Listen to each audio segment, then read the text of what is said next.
بسم الله الرحمن الرحيم. معاكم فاطمة الزهراء، أهلا بكم في فيديو جديد. النهاردة هنتكلم مع بعض عن رؤية القطط في المنام. هنعرف أهم التفسيرات المتعلقة بيها، ونعرف إمتى تكون رؤيتها محمودة وإمتى تكون رؤيتها غير محمودة.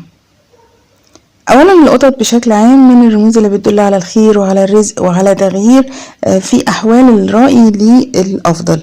لما يشوف الرأي قطة واحدة في المنام أحيانا من الرموز اللي بتشير لامرأة، وفي الغالب بتكون امرأة منافقة أو امرأة خاينة. رؤية القطة السوداء في المنام من الرموز اللي على طول بتشير للجن أو ممكن الإصابة بأمراض روحية.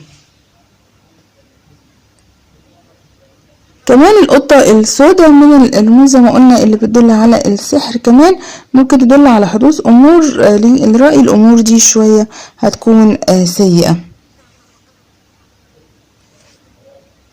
الرجل لما يشوف قطة في المنام بتحاول تقرب منه، فمعنى كده ان في امرأة بتحاول ان هي تتقرب اليه. كمان رؤية القطط البيضة لو كان شكلها حلو فمن الرموز اللي بتدل على الخير وعلى الراحة. كمان الرجل لما يشوف قطة بيضة فبيكون بشارة ليه بزوجة هتكون صالحة وهتكون تقية. الفتاة العزباء لما تشوف القطط في المنام، لما تشوف مجموعة من القطط فبيكون بشارة ليها بحصولها على عمل لو كانت هي بتسعى لعمل. لما تشوف القطط دي هادية في المنام فمن الرموز اللي بتبشرها بالخير وكمان بالرزق وبالفرج. رؤية القطط الكتير في المنام من الرموز اللي بتدل أو بتبشرها بقرب الخطوبة أو قرب الارتباط. لما تشوف الفتاة العزباء إن هي بتأكل القطط في المنام فمعنى كده إنها تحصل على محبة الناس اللي حواليها، وهيكونوا بيحبوها وهيكون في ود ومحبة ما بينهم. الفتاة العزباء لما تشوف ان في قطط كتير لونها حلو وشكلها وهادية، تشوف انها دخلت البيت عندهم، فمن الرموز اللي بتدل على زيادة في الخير وزيادة في البركة. اما لما تشوف القطط دي ان هي بتتشاجر مع بعضها او بتتخانق مع بعضها فللأسف بتدل على تعرضها لبعض المشاكل او بعض الهموم. كمان احيانا شجار القطط مع بعض احيانا بيدل على تعرضها لمكيدة او لمكر من اشخاص قريبين منها.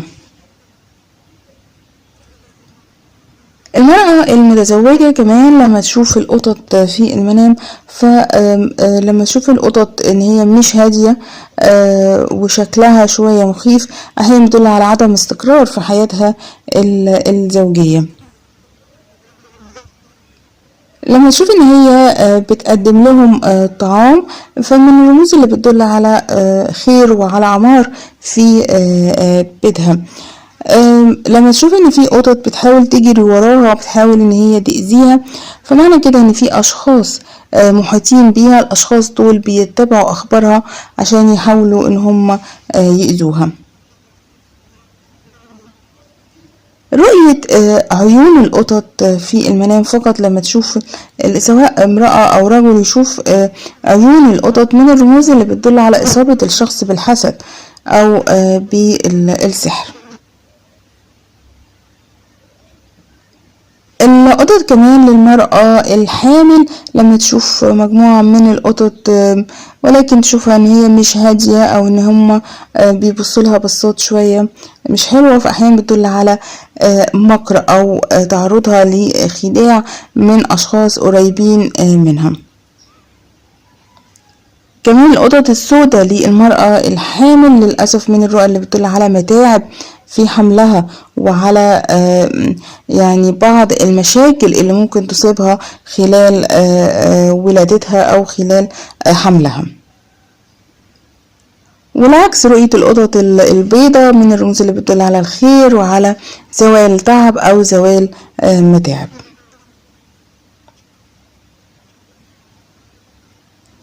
لما يشوف الرائي انه بياكل لحم القطط.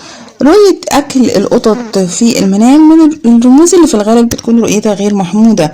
لما يشوف الشخص إنه بياكل قطة في المنام، أولا رؤية أكل القطط للأسف من الرؤى اللي بتدل على إصابة الشخص بالسحر.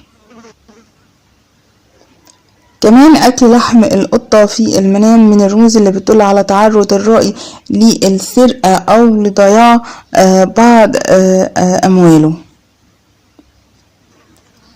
لما يشوف الرائي انه بيذبح قطة في المنام فده نصر على الشخص كان بيعمل له مكيدة او كان بيخدعه، فمن الرؤى اللي بتدل على نصر الرائي على الشخص ده.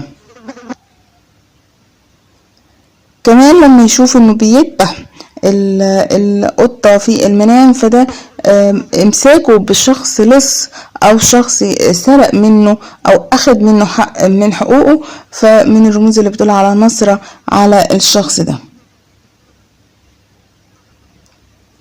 لما يشوف الرائي انه بيشتري قطة في المنام فمعنى كده انه هيقع في مكيدة او في خداع.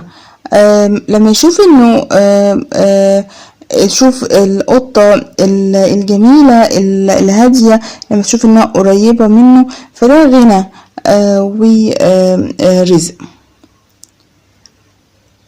كمان القطط للشخص الفقير في المنام من الرموز اللي برضو احيانا بتدل على تعرضه لمكر او لخداع من قبل اشخاص. لو كان تاجر وشاف مجموعة من القطط السوداء فللأسف بتدل على خسارة في تجارته.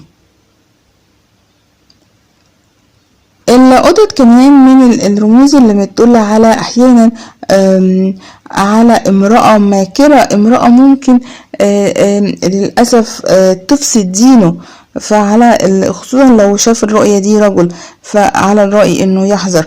خصوصا كمان لما يشوف ان في قطة سوداء بتحاول انها تتقرب منه او تتمسح فيه، فمعنى كده ان في امرأة سيئة جدا بتحاول انها تتقرب ليه.